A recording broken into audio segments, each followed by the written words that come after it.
Hi. So we are here with Sumit from Pioneer India. Hi. Yeah, hi. So and we're looking at the new Pioneer head unit, and this one's a really smart one.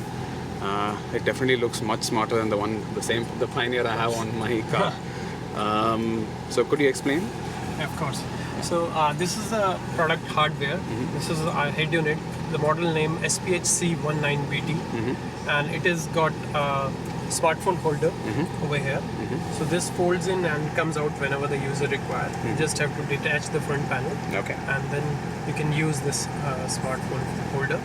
And this comes with the Pioneer Smart Sync app. So you have to pair the phone with the unit through Bluetooth connection, and this app automatically launches on the phone. And you can use it, and you can just mount your phone on the cradle quite easily, like this. And this almost becomes like a touchscreen head unit in your car. And there are shortcut keys to access all the important and relevant features which are required while driving. For example, there is a VR key, voice recognition. You can press this and use any voice command like navigation or music, or to call someone. And then there is a navigation key. You can press this to launch your favorite navigation application on the phone. Then this is a message key. If there is a new message received on the unit, on your phone, then the unit can read out that message for you. And the next one is calling. So you can use this key to pick up a call or hang up a call, and you can also use to access your phone book. So I can demonstrate it to you. First is the VR key. Navigate to Connaught Place.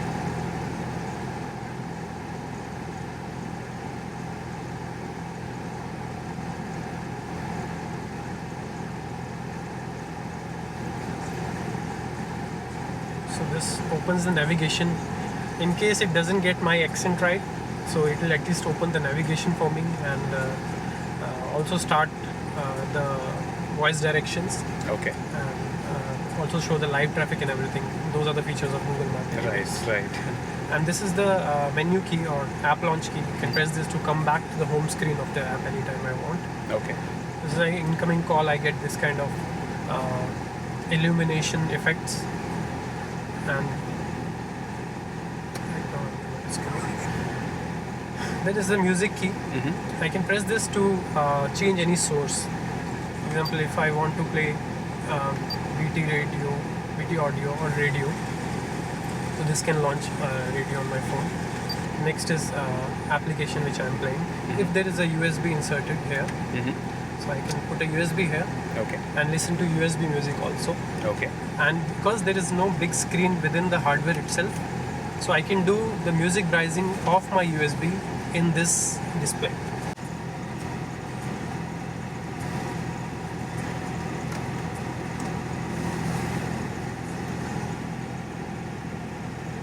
Whenever I connect the USB, it automatically switches to that.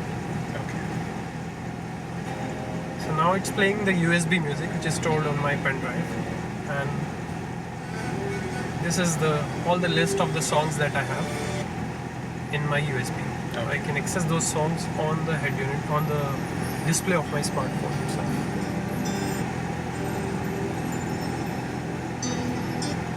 And I can select and play whichever song I want.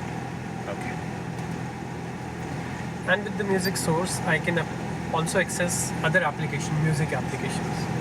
So for example, this is Google Play Music, Savan, Ghana, or Amazon Prime, Amazon Music. Could we try one of them? I just want to see what sort of an interface it has. Actually, this launches the application, the third-party application, and the interface of this application obviously will be same as the original interface. So this is more of kind of a launcher for these music applications. Just play the music and then use the application as it is originally, like voice commands and all that you can do. Then come back to this screen. Then there is navigation key. Press this to go to navigation directly. And as explained, this works when a new message is received on your phone.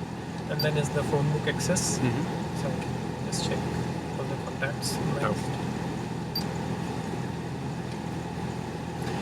And There are other features also, apart from controlling the basic applications from the direct shortcut keys. You can change the themes from this. Select any theme. And this light also, this illumination changes along with the theme. Okay. So whichever theme you select, it changes. Then we have the audio settings, which is another very attractive feature of this unit.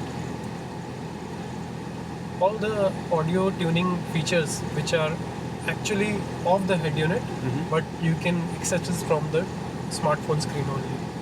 So you can check it from here, you can tune it from here, the receiver that you purchase. The first time tuning or any time you want to change some effects, it's quite easy. So this equalizer that we use, this is 1 band equalizer, which is quite detailed and not easily available in the aftermarket head units, and it's quite easy to tune. Oh, okay, I see.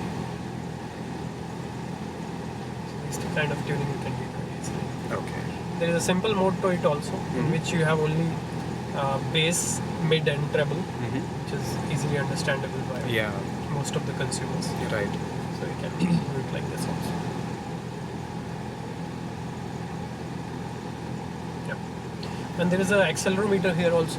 When you drive your car, it shows the speed at which you are going. So I'm guessing this application will need GPS permissions for this. Yes, we need to give that permission to this. Okay. Would you try folding this the stand? This folder. And also you can rotate this stand because some people wants to keep it in this. Right. Yeah, they want to use navigation like this. Yeah. So it's quite easy. That's very convenient.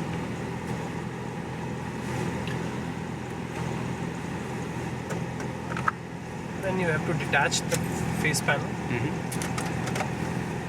And then just fold it. Okay. Pretty convenient, I say. Yeah, it's quite So good. this whole thing is in one single DIN. Doesn't require 2 DINs. But do you know if this is? So a lot of cars these days come with integrated audio units, right? But this will really be mostly for those old cars which still come with this sort of a DIN specification for car stereo, correct? Actually, even if you look at the latest cars which come with a factory-fitted OE radio, if you remove the OE They radio, will still use a DIN. you can use the aftermarket frame, which is this kind of outer frame, Okay. and then you can connect a regular DIN Okay. size stereo in it. All right. So although the OE stereos look like a different kind of Like shape they're and size, integrated, right. when you take it out and They're use finally the the frame, they look like this one. Okay. Okay. Thanks so much. Thanks so much. It's my pleasure.